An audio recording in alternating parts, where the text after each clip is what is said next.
The topics and opinions expressed in the following show are solely those of the hosts and their guests and not those of W4CY Radio, its employees, or affiliates. We make no recommendations or endorsements for radio show programs, services, or products mentioned on air or on our web. No liability, explicit or implied, shall be extended to W4CY Radio or its employees or affiliates. Any questions or comments should be directed to those show hosts. Thank you for choosing W4CY Radio.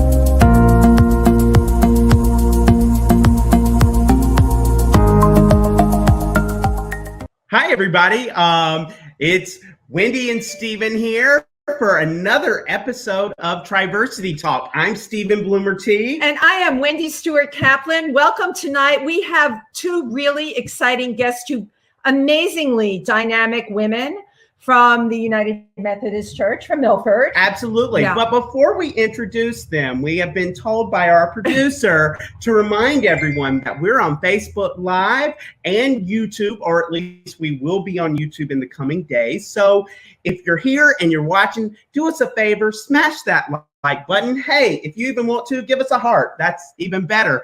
And we will put the link to our YouTube page in our comments. If you can go there, give us a subscribe and a like as well. We will appreciate it. Right, because we want all of you with us on YouTube. Right, Stephen? Absolutely. I mean, at least 100 of you, because then we can get our own domain name. But even more. But we want you there anyway, because we love you and we appreciate all of you tuning in every week. Thank you so much. All right, are you ready to rock and roll? Let's do this. Let's get our religion on. Okay. All right, so we are going to introduce our two guests. They are from Milford United Methodist Church. We will introduce first Pastor Hailey Corbett. Okay. And I'm going to bring Hailey onto the stream. And then next I'm going to introduce Janice, Holleny. Welcome. Welcome, everyone. Yeah, I'm so excited to be here. Me too. We're really excited to have both of you here. I mean, here we are in our beautiful center in Milford, Pennsylvania, the Triversity Center right here. And I know it's a big subject, but we're here to talk about religion, aren't we? Yeah, it's a big topic. It's a big topic, specifically religion as it exists right now in the Methodist Church. Yeah. Okay. All right, Stephen. So, Janice, I'll actually start with you because you would have been out of this dynamic duo. You were the first person I met, and we met. Do you remember where? At the community fair in Port Jervis on Martin Luther King weekend. Absolutely. I know. And Simone. Yep. Triversity was tabling the event, as was Milford United Methodist. But what was Milford United Methodist doing at the event? What were you tabling exactly? We were tabling as a Reconciling Ministries team within our church. And that means that we're a group within our local church that advocates for full inclusion of LGBTQ folks in the life of the church. No exceptions, no ifs, ands, and buts. And we wanted to present a different view of Christian religion as opposed to Jerry Falwell Jr. or some of those characters. We have a branding problem in the Christian faith, and we wanted to begin to address that. That's really well put, too. A branding problem in the Christian faith. So this reconciliation, tell me the concept behind it and when it all came about. Because things in Christianity have been very much the same, as you know even better than I, for a very, very long time. Tell me how this all came about. Within our church? Yes. It came about because since 1972, we've had discriminatory language about LGBTQ folks in our main document, which is called the Book of Discipline, stating that LGBTQ folks are incompatible with Christian faith. And that's a relatively new thing. It's only since 1972. And we, as a result of our general conference, I don't want to get too much in the weeds of Methodist polity, the larger church doubled down on that to make it even more punitive, that now clergy could be booted out of the church if they conducted a wedding, that gay clergy could be booted if they were honest about who they were. And there was a significant group within our local church, actually at a time before Hailey came. So Hailey inherited this at Milford, that were very, very upset and understood that this is not who we are. This is not who we want to project into this community. And out of that was birthed what we call Reconciling Ministries team, which has been lobbying. We're a lobbying group.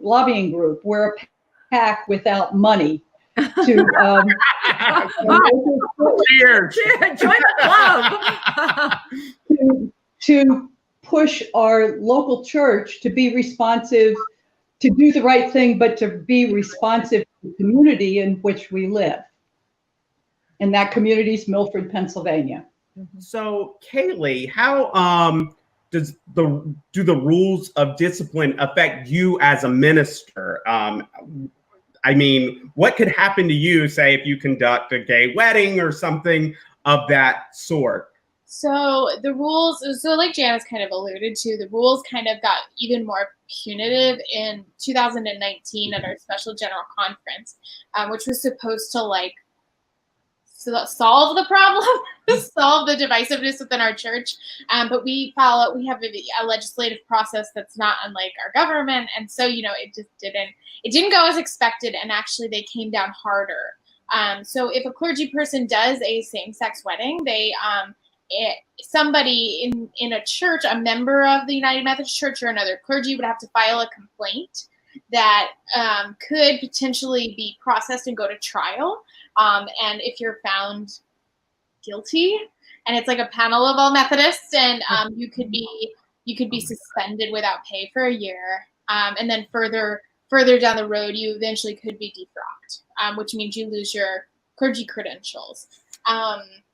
And then that's a huge form of punishment. It really is. It really is.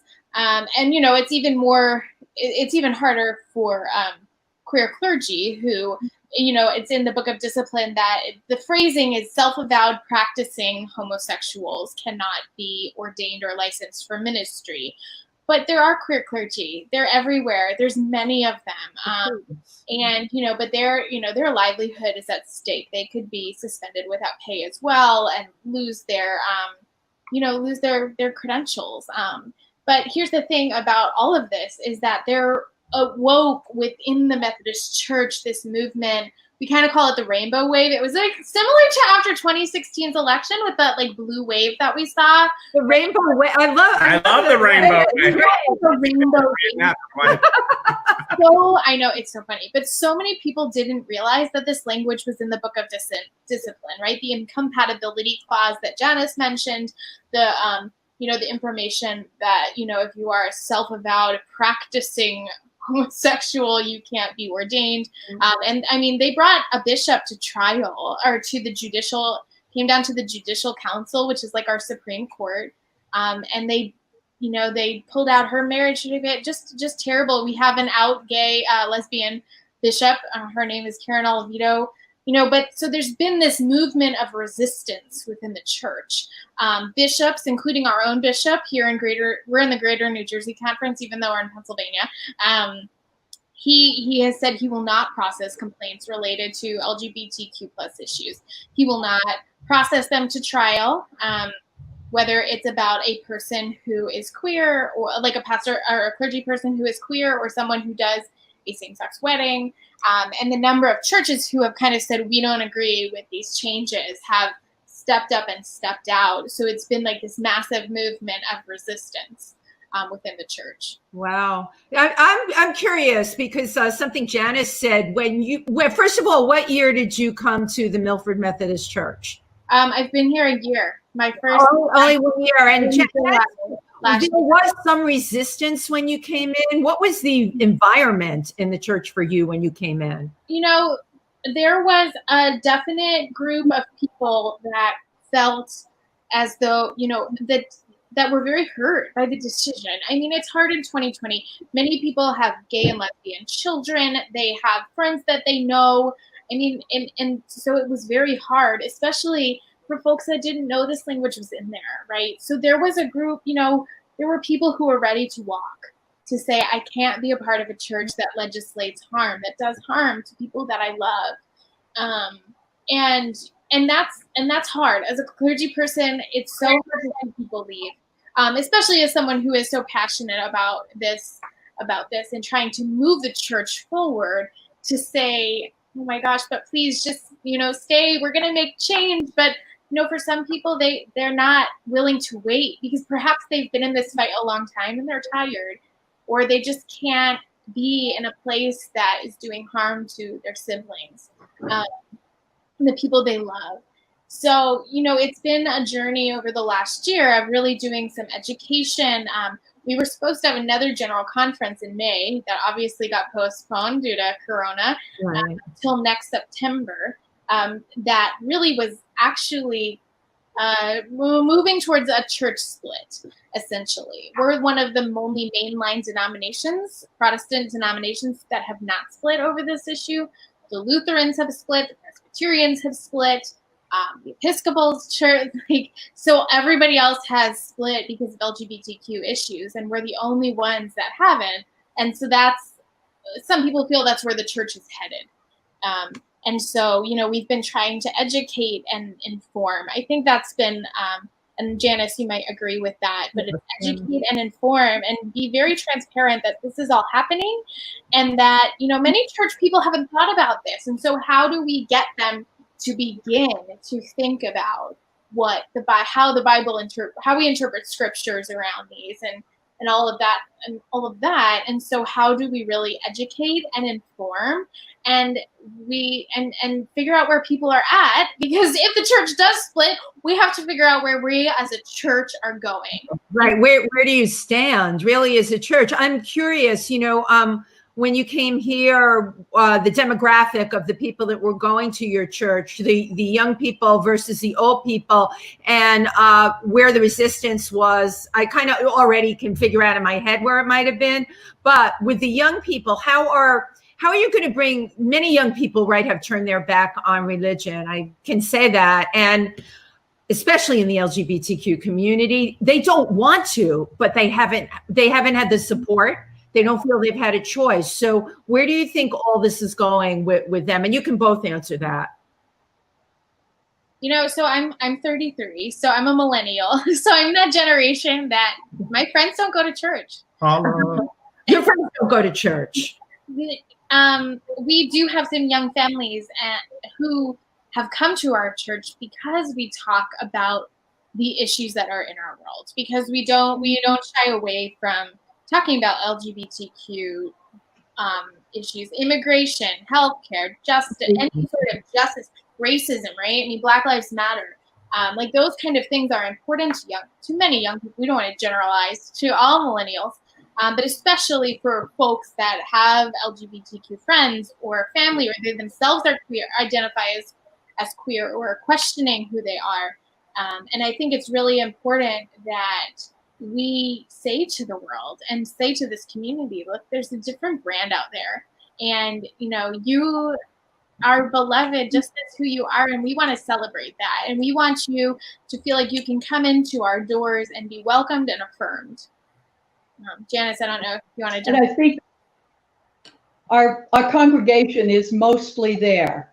Like Hailey said, it's a question of, I think, a lot of folks that have just never thought about it, and nudging them to think about it, and to think about, not, sometimes churches look at what they're going to lose.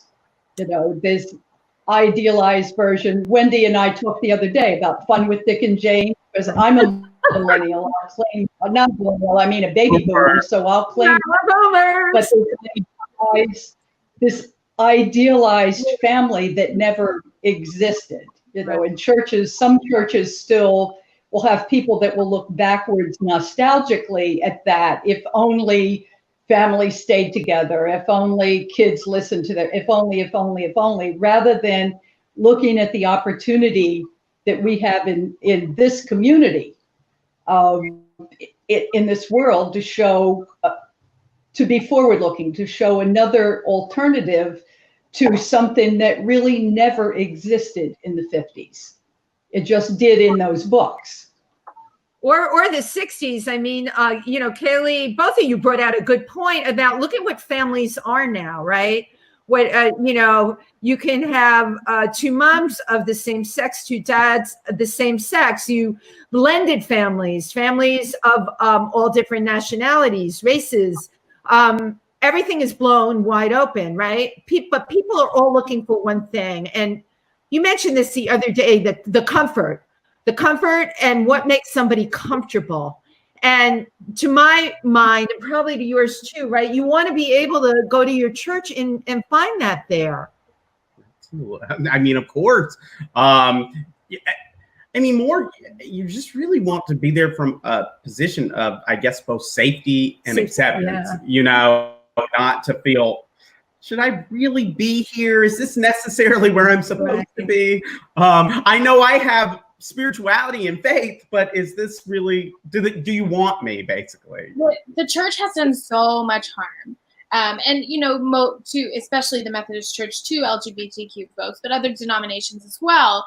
And, but also they've done harm to people of color, to indigenous people. I mean, the Methodist Church has roots in racism and, you know, towards all people. And, you know, and we're not exempt from corruption and doing harm. And I think that we're at a point in our culture, we've been through major cultural shifts in the last 100 years. I mean, you look at where we are now, and we're in the middle of another one. It doesn't get any more crazy than this. I said in a sermon recently, I said, you know, we're kind of in like a holy rummage sale. Like we're in this, that's a quote by Phyllis Tickle, but we're in this time that we're like trying to figure out where we're going to go, and we have to pivot. We have to begin to like leave behind the things that are not serving us in 2020 in order to move us forward. And I think some of that is like those traditional ideals that we hold on to so tightly. But what if church was a place and that is a brave space for folks? I always say there's, I had a seminary professor who said there's no such thing as a safe space, right? You can't ever guarantee that a person who is oppressed or marginalized is safe. But there's such thing as a brave space, right? A place where somebody could come and share their true identity, where someone could walk in the door and hold hands with their partner and feel like it was okay to do that, right? And I mean, you know, I feel like queer folks we're always looking behind our backs to you know, to see where, if it is a brave, is it okay to do that here? And, you know, as a young pastor who has years and years and years of ministry left, I dream of a church that is a brave space for folks, where they can be vulnerable, where they can be real. And I think that a lot of that comes down to sharing who you really are, whether it's, you know, I mean, especially when it comes to sexuality, because that's a huge part of who people are, right? It's more than just, it's more than just who you're dating, but it's a part of your identity. Absolutely. Right? Absolutely. Yeah. I mean, because in the end, it's sexuality. It's ultimately going to be who you love, you know, who you want to one day marry. And you should be able to love whoever you want, you know, there shouldn't be any kind of boundary against that love. I mean, you know, we all have God in us, and we all have God's love in us. So maybe I love your way of thinking, because and you too, Janice, you're both very what I call forward thinking. But if people like you don't get out there and pave the way, now more than ever, and I say more than ever because last year I would have said more than ever, but now, you know, in the middle of like, oh my gosh, what is going on? This is such a pivotal time, and it's a time, I think, where church and religion can absolutely transition. You know, and be there for people. Lord knows we all really need a spiritual happening right now. And I mean, and just kind of using that to segue, I mean, with the spiritual happening, what's been wonderful is from that women's march in Port Jervis or that community fair, Milford United Methodist and Triversity have kind of partnered up in terms of trying to bring spirituality to the LGBTQ community. And our first real attempt at that was in March with our first Reconciling Faith Roundtable, which was absolutely amazing. Janice and Hailey, do you want to talk about that roundtable? Janice, go for it. This was all you. Go. Okay. I think the expectation for that roundtable was perhaps the organizers, which were about 6 of us, and maybe a few other people sitting around a small table in the Triversity Center. But people just kept coming and coming and coming. And so we ended up having a group of 25 people, a wide-ranging discussion that just sort of went everywhere, connections with churches in Port Jervis and people who, churches that have similar attitudes to ours.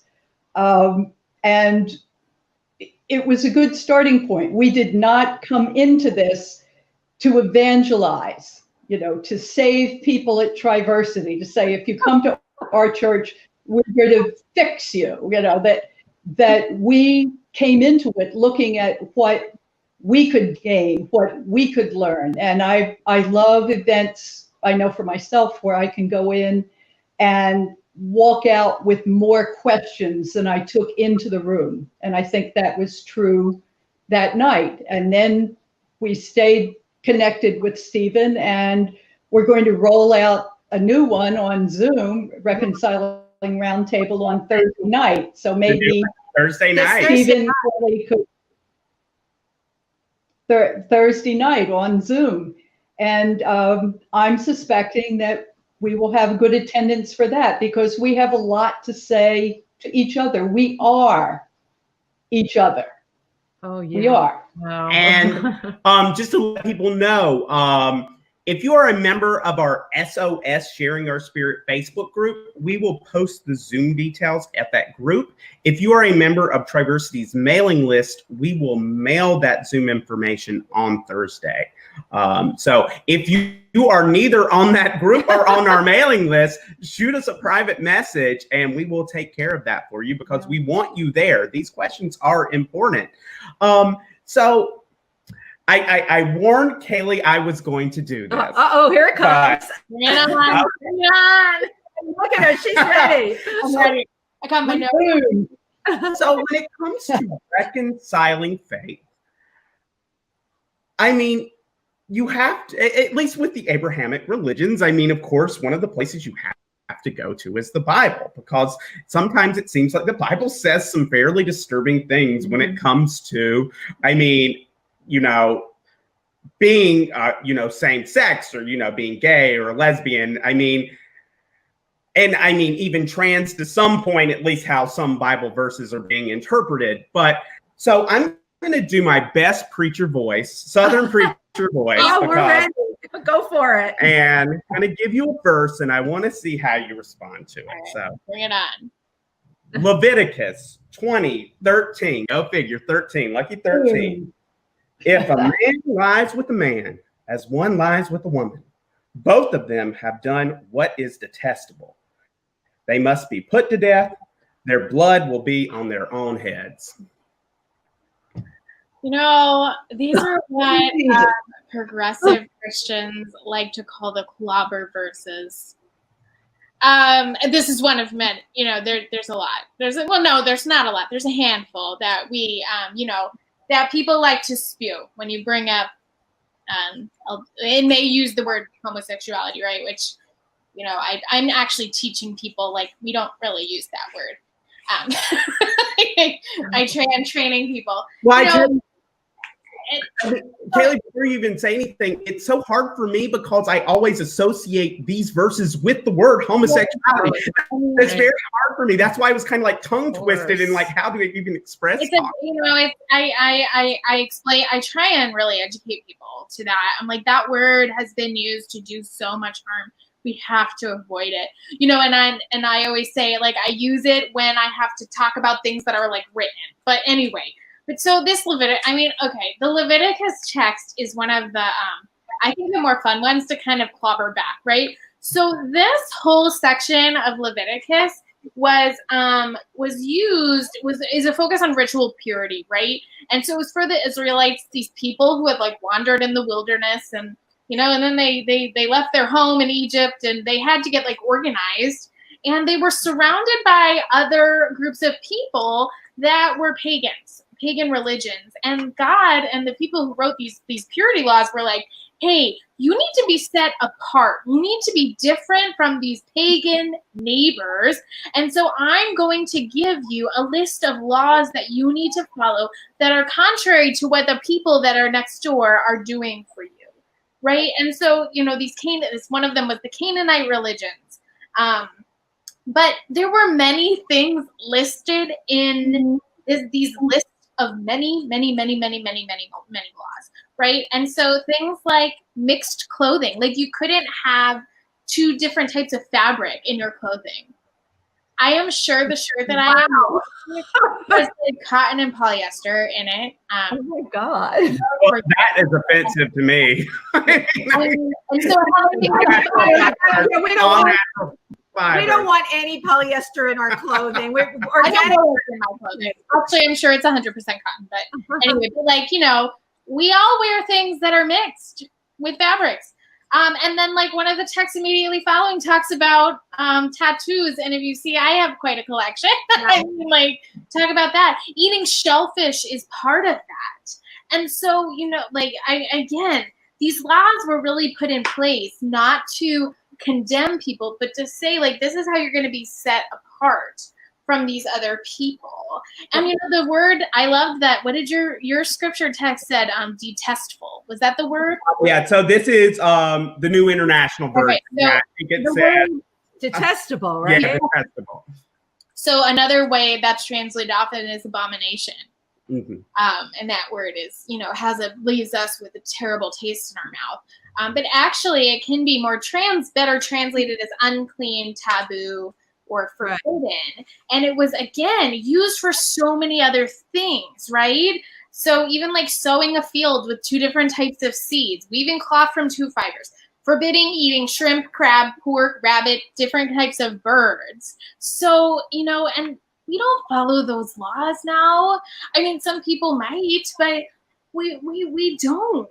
And when Jesus came in the New Testament, right? And he wasn't focused on ritual purity. He was focused on the purity of heart, right? And so, but also with the people in this time, they were so focused on holiness, right? That if they were holy, they wouldn't lose the land that God had given them. And that was really important to them. And then just like one other little thing that we can say is that the people in this time were real concerned about population growth.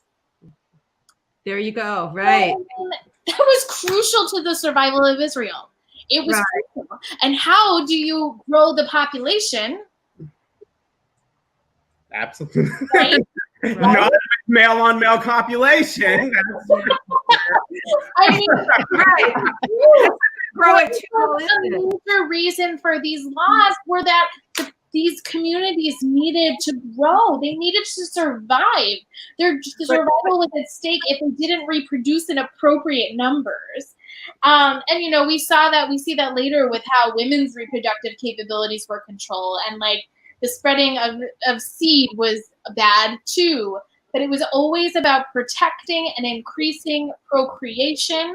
And the evidence just shows us that this was not referring to a committed, consensual relationship between two people of the same sex. But you see, Hailey, analyzing it the way you're analyzing it, right? And the way you're looking at it, how would that fly when you take this, the New International Testament? Well, it's not so new. I mean, this is like way old, the way they used to do things. How do you, when you're talking to your congregation, when this kind of thing comes up, how do you explain it, and how do you make it apply to our modern times? Because I know I'm half and half Jewish, half Protestant.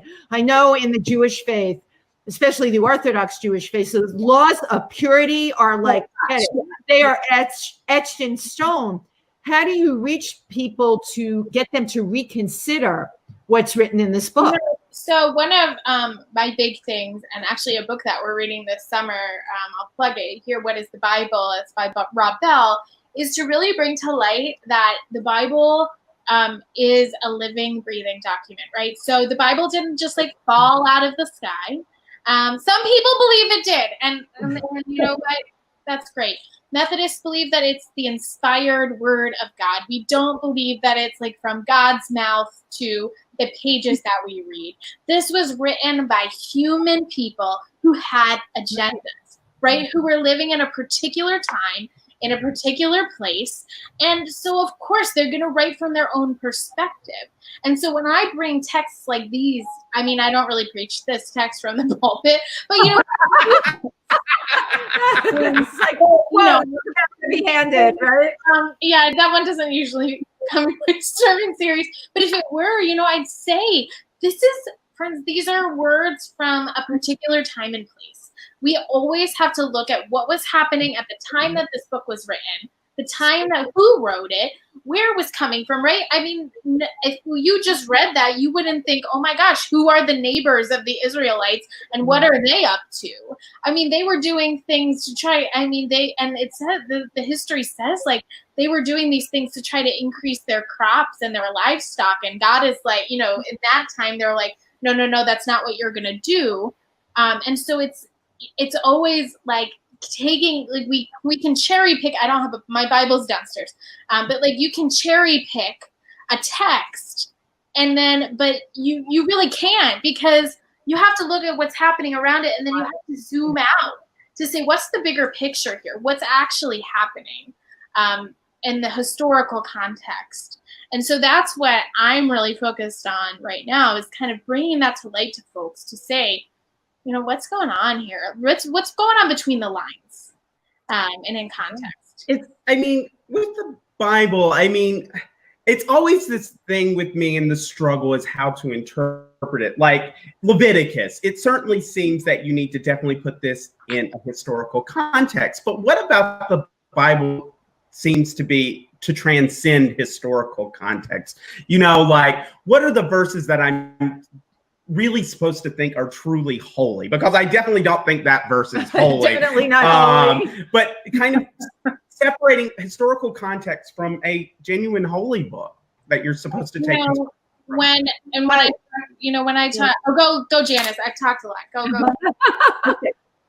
I think what we've tried to do at Milford, and this preceded Hailey's coming, so I don't know, is to try to read the Bible literately rather than literally, and not read it as a flat line narrative, but to read it as it was. There are some historical books, there's some poetry, there's some drug tripping things like Revelation, but to read it literally,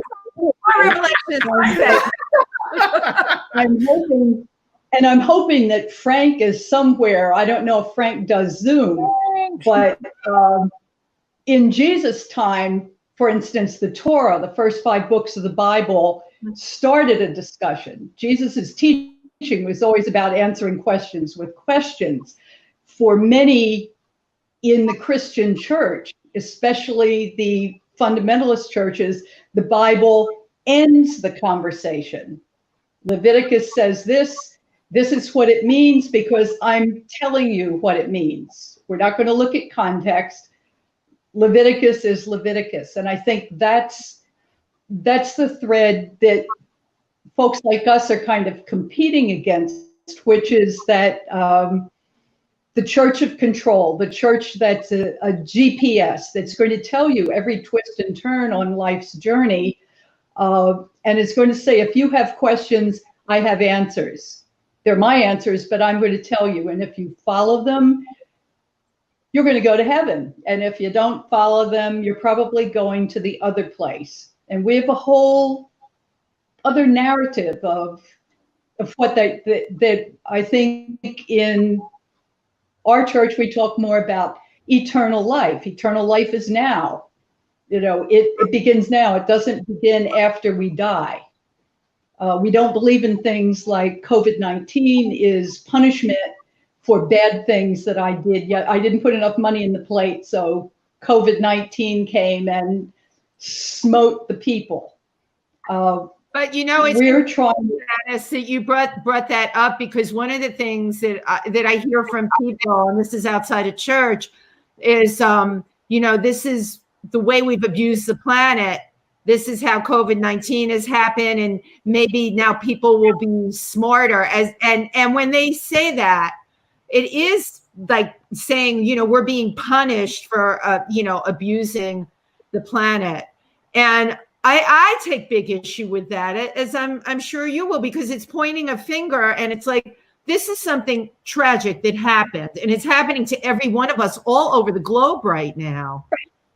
And they say, well, maybe people are up. I mean, what do you feel about that? I think there's a difference between consequences and punishment. And punishment is that God that just kind of randomly says, I'm bored, I think I'll smite Hailey tonight. Consequences are, I stand in the middle of the street and I get hit by a bus. So yeah, there are consequences, but the idea that God's above us with strings that are like pulling us. Okay, Stephen, time to lift your left arm. Like a puppet, right? Like a puppet. Yeah, like a master puppeteer. That's not a God I can believe in. It's maybe a God that I grew up with in Sunday school, but I'm not who I was when I was 5. Well, I don't want to talk a little bit about who you were when you were 5. You too, Hailey, because the path that both of you have chosen.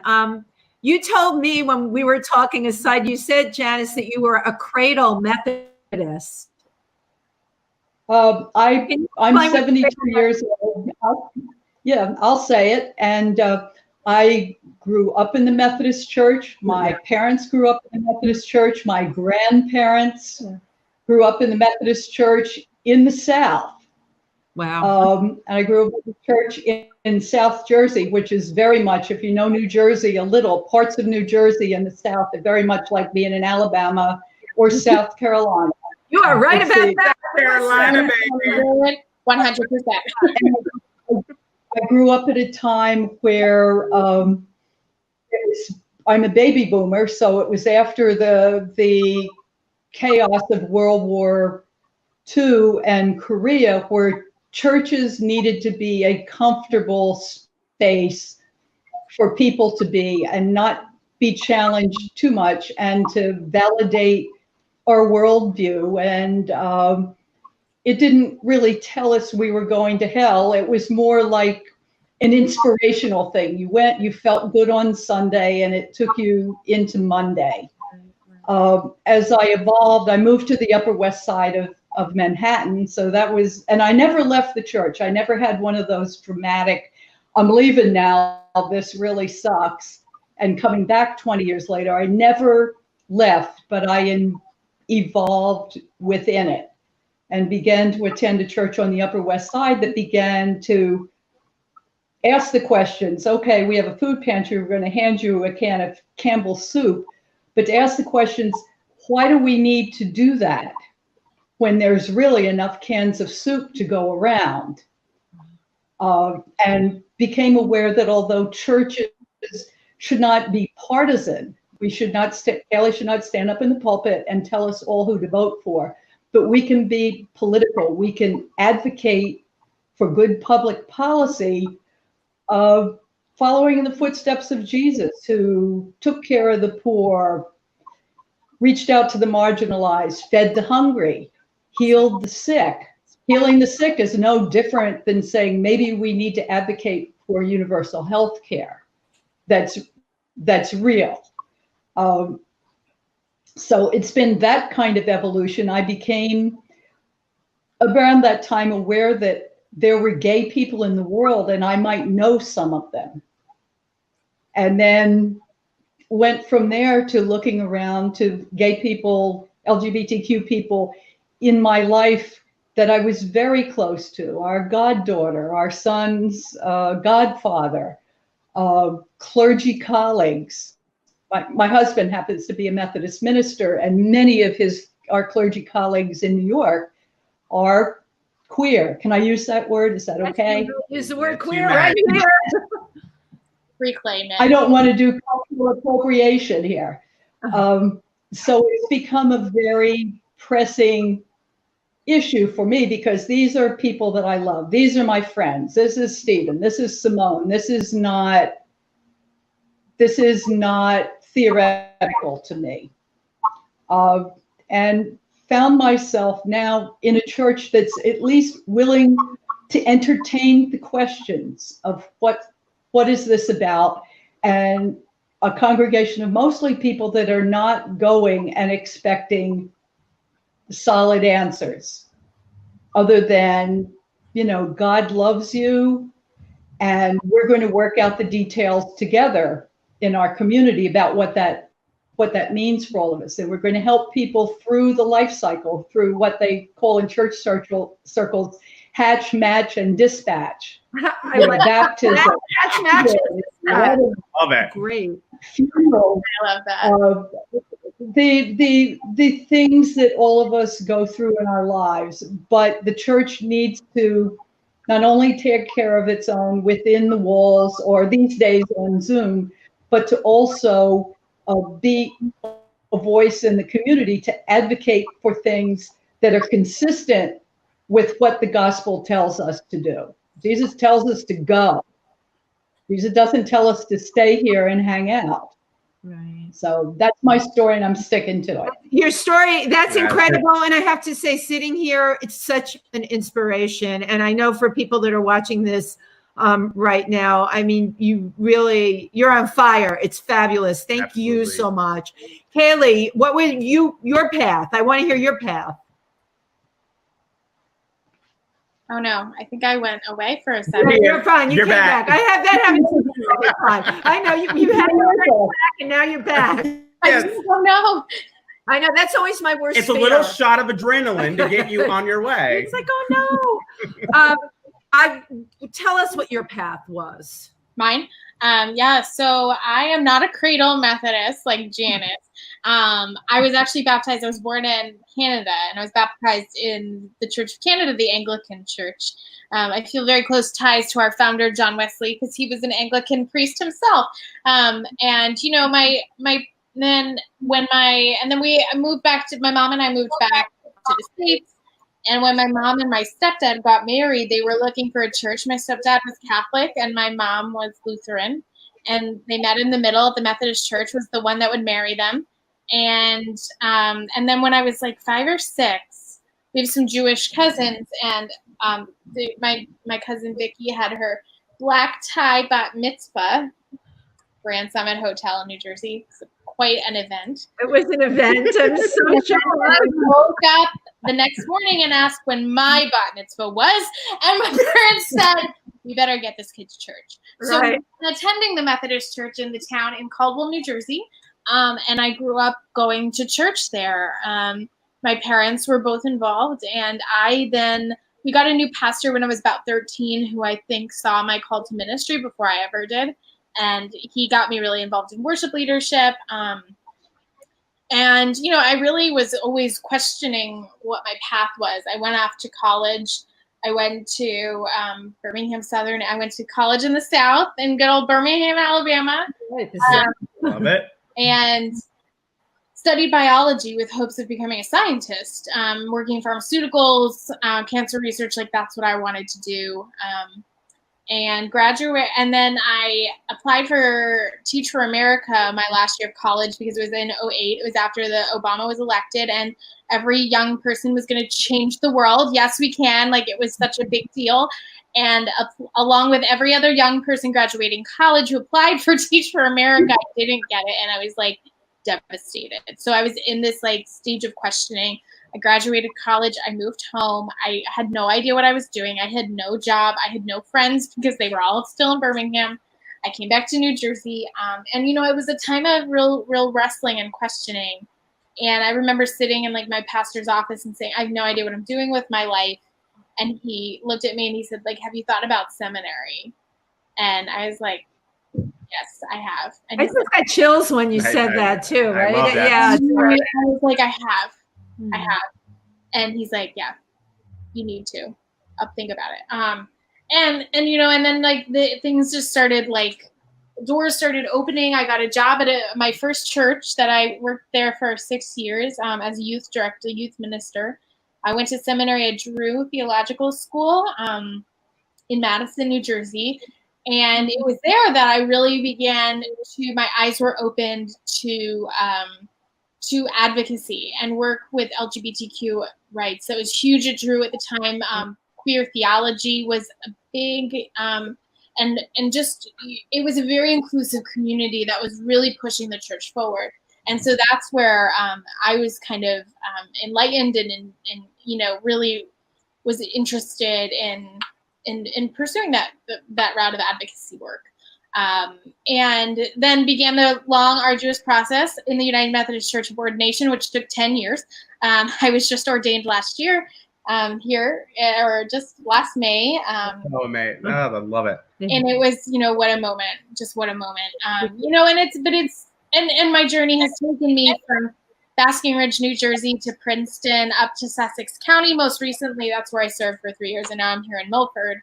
But I think the biggest thing out of my journey with the church, with the Methodist Church in particular, a church that has done significant harm to people that I love, it's like you have a choice, right? So, I felt like when I decided to get ordained into this denomination, I said, I'm being ordained into a denomination that has this language, right? Is that something that I want to do? And it just sparked within me. I said, if I don't stay, who will? Like, who will stay and fight? Who will, there were people leaving in droves after General Conference, and they were tired. They had fought. They had been the people since 1972 at the forefront. And, it was time. And I said to myself and my colleagues, I said, the fight's not over. And I'm young and I still have it in me. I need to stay and make change. Yeah.